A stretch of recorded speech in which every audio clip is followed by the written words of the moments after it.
Hey guys, welcome back to another Gaming Memories video. Here we are taking a look at what is quite possibly one of the best first person shooter games or FPS games on PlayStation 1, or pretty much one of the most influential FPS games ever created, and that is Quake 2. So Quake 2 originally started off life on the PC in the mid to late 90s, and it is the sequel to the original Quake. This one here now has got a little bit more of a story kind of focus on it, because FPS games back in the early days didn't really have terms of a story based around the actual games. They were pretty much just shoot everything that moves, and there wasn't really too much about it. But this was kind of like one of the early steps in trying to actually tell a little bit of a story. Now there's not much of a story to it really, but it's your typical fare. But this game really set a lot of boundaries and a lot of standards in terms of gameplay back in the days, and it was one of the first FPSs, along with the original Quake, to make 3D FPS games a real thing and really popular. The game originally, like I said, started off on the PC, but it got later ports to the likes of the PlayStation 1 and the Nintendo 64, and both ports were actually fantastic. The PlayStation 1 is actually a prime example of how good it actually is, considering the limitations of the hardware on the PlayStation and what they were actually able to produce, considering it is a port of a highly spec PC game at that time, and the PlayStation was still able to actually make it happen. It really does speak volumes for what was possible with the console. Again, now this port of Quake 2 was released in 1999. So the PlayStation had been out a number of years, but again, they were still at that time trying to push the boundaries of what was possible with the PlayStation. You've seen that in the likes of even the Gran Turismo games. Like, the graphical quality in those games is beyond anything it's ever seen and still holds well today. And I remember my first experience actually with Quake 2 was actually on a demo. I actually remember getting it on one of the UK PlayStation magazine monthly demos, and I do remember that it was actually coming out that month, and I couldn't wait to actually play it, because I was a big fan of FPS games. I loved Duke Nukem, Doom, I played Disruptor, Exhumed. I actually have done previous videos of all those FPS games. I'll drop links in the description to them so you can check them out. So I really was interested to actually play a full 3D FPS game, and actually, to be honest, I was actually completely blown away by it, because it was my first experience with Quake in general. I had actually seen videos of the games, like say on like games magazines, and even like of the TV shows that used to be at the time, like the video game kind of reviews and stuff. So I did really want to play it, and it just blew me away. Like, it really did. Like, this game for me, probably alongside maybe Exhumed and Duke Nukem, even Doom, they are without a doubt some of the best FPS games I think ever made, even the likes of Disruptor. And for me, this is actually one of my favourite FPS games of all time. This game just, for me, it just rocks. It just really is really cool. There's a great like single player element to it, but it also has a fantastic multiplayer element to it, because Quake is known for its multiplayer elements, because that's what really made it mainstream. The Quake series was pretty much the thing that pretty much made the likes of death matches and FPS games really a popular thing. And I remember then a few years later actually getting it for the PC, and the PC version is definitely as good as I remember, like, and you can see where this game actually got its influences from. Now, the PC definitely was higher spec, so if you had a good spec PC you could get the best quality graphics. And as of like recent years, you can get your hands on the likes of Quake now. You can download it on the likes of Steam and all that as well.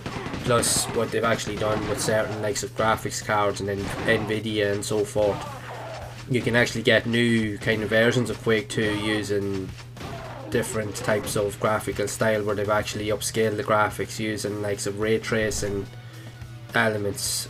And it goes by, you can actually get a version of it on Steam currently at the minute called Quake 2 RTX. What it does is it literally takes all the graphics that you see here and actually scales them up to like HD or 4K quality, and the videos on it are actually incredible. The game still looks as amazing today as it's ever done, especially with the upgraded bump in the graphics. If you don't believe me, you can actually check it out. You can check it. You can check it on Steam, and you can see there's loads of like forum posts and videos on it. You'll find other videos on YouTube, and people are going back and playing this game again because it really is that good. This is one of the best FPS games ever made. And a lot of games that came out after this, you can clearly see where they got their influences from, because this game had it all. It had action, it had everything in it. It had kind of like horror elements. It was dark. It was kind of like really kind of grotesque in terms of the violence. The weapon mechanics were very, very accurate, played really, really well, played very fluent, very fast, and like I said, the death matches in it were actually hilarious. You could have so much fun with the death matches in this. To be honest, actually, even the PlayStation version had its own death match variant as well. You could play like 4-player split screen, so if you actually had a multi-tap, you could just go hell for leather with your mates. And to be honest, even at that, the single player campaign in this game for me was incredible. But then I had 4 brothers and I had a load of my mates that would always call around, and we would just play this game for ages, just playing death matches. My mate Derek, that lived across the road from us, he had a multi-tap, so he would take it over, and we just played the hell out of this game, and we all agreed, we all loved it. Even my brother Damien, he was an absolute fiend at this game. He was so hard to beat that he kept winning all the games. Now if you played him one-on-one, you had a good chance of beating him, but when we were playing like with 4 players, you couldn't win with him because he always would keep winning the games. Even to a point, there was 1 or 2 games where we actually decided to actually gang up against him. There was myself and there was my brother, I think it was Martin, and my mate Derek decided to all gang up. Even though we were playing like a free-for-all death match, we decided to gang up on Damien to see if we could actually beat him. And even with the 3 against 1, we still couldn't beat him. It was hilarious. The multiplayer in this here was so much fun, you know, and it did lead me on to actually going on to playing the likes of other multiplayer games later on the PC. I remember like when I went to college, there was one of the classrooms in college where we actually managed to get Half-Life working on the computer. But we also had Quake 2 as well. We managed to get Quake 2 working on it. And if we weren't playing Half-Life, we were playing the deathmatch in Quake 2, and we had a blast. We'd actually go into the class and the teacher would actually be up at the room actually teaching, and we were pretending we were listening. We were too busy playing the death matches. The teacher would only cop on is when he hear us all giggling or laughing or someone giving out because someone was killed. So straight away he knew then, and I don't know how many times we got kicked out of the class for actually just, you know, not listening because we were too busy playing these games. It was hilarious. It was so much fun. And again, even going back to playing it on the PlayStation as well, when we used to play it on the split screen. And the funny thing is as well, these were back in the days when there was no HD TVs. We literally had just a small 14-inch box size TV, a tiny little TV. How we actually made it work, and even if we were able to see what was going on, was quite incredible. So it was, but we did it, we made it work. I think back then, regardless of the limitations of the likes of the consoles and stuff, if you were adamant you wanted to play a game and you wanted to make it work, you found out a way to make it work, and you would not stop until you got it to work. That was the thing. And Quake 2 really was no exception in that front as well, because like I said, the multiplayer is just epic. And it does remind me of an awful lot of the likes of, it takes a lot from even the likes of Doom as well, because you're going around different kind of like spaceports and you're fighting demons and possessed kind of humans and monsters and stuff like that. But it's also cool because there's loads of exploration elements that you see there. You can find like secret areas and stuff like that. So if you like exploring and just out and like mayhem, this is one of the best games you'll ever play, hands down. And in my opinion, it's one of the best, if not the best, version of Quake.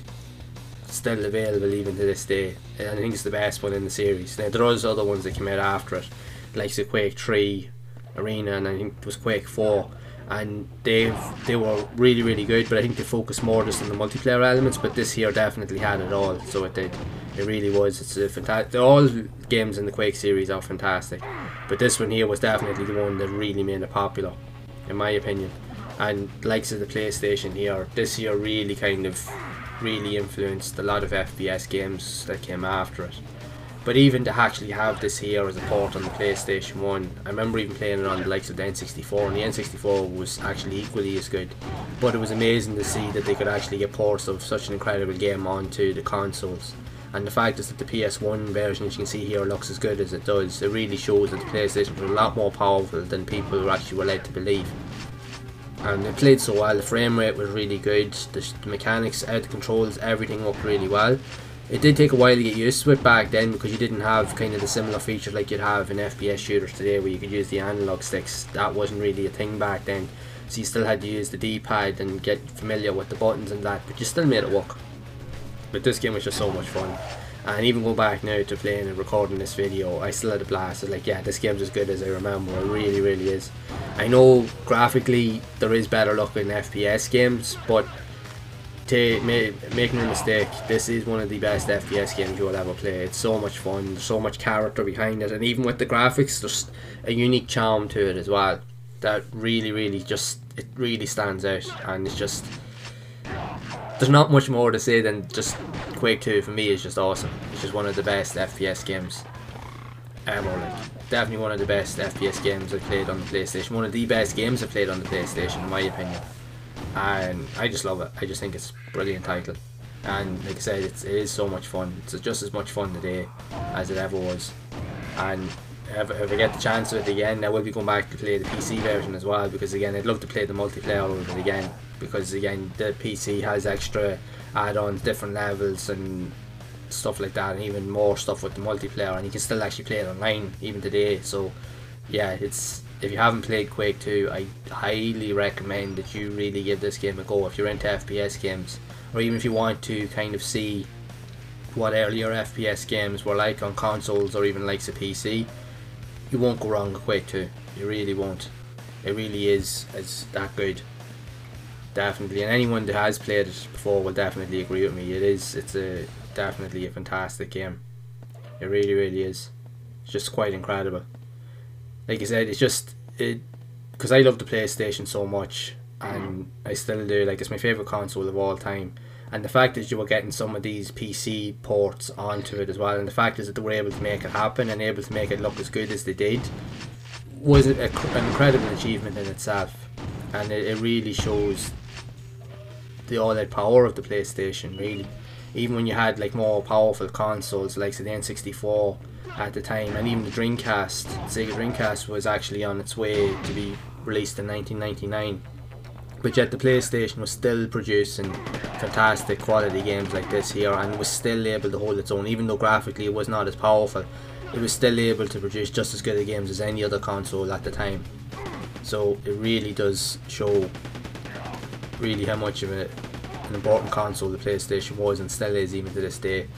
So again, go and play Quake 2. If you can find a copy of it, even if you can play the PC version, just play it. You won't regret it. It really is fantastic. So I'd love to hear your thoughts on Quake 2, and I really would love to hear what your experiences were. Did you love the multiplayer aspect of it, even the single player, and what did you think of the game overall? Make sure to share your comments down below, as I'd love to hear it. So again, if you have enjoyed this video, please be sure to leave a like. Also be sure to subscribe to the channel and turn on the bell icon to be updated whenever I release future videos, as I am going to be re-exploring a lot more classic and awesome games such as Quake 2 and other games like it in the future, and sharing my thoughts and experiences with everyone. So as always, make sure to keep playing those classic games and enjoying them, and keep those gaming memories alive.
Huh.